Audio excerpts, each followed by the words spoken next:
100 টাকার ভাড়া 1000 টাকা চাইতে আছে। তারপরে 20 টাকার ভাড়া আপনার 300 টাকা 500 টাকা চাইতেছে। এটা হইছে, আমি কিছু কুলাঙ্গারের কথা বলতেছি। এই কুলাঙ্গার গুলি হইল নোয়াখালী জেলার ফেনীতে।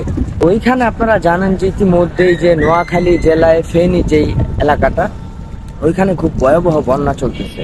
তো এই বন্যার সুযোগ নিয়ে ওইখানে কিছু কুলাঙ্গারের বাচ্চা আছে, ওনারা মনে করেন যে 100 টাকার ভাড়া 1000 টাকা চাইতেছে। কোথাও চিরা মুড়ি কানেকশন করতে যাইব, বা অনেকের গাড়ির তেল লাগবো, তো এগুলি আনার জন্য একটু দূরে দূরে যাইতে হয়।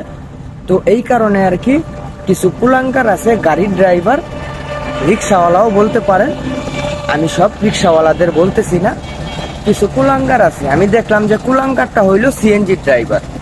ওরে বলছে যে ভাই 100 টাকার ভাড়া তুমি হয়তো 200 টাকা চাইতে পারো।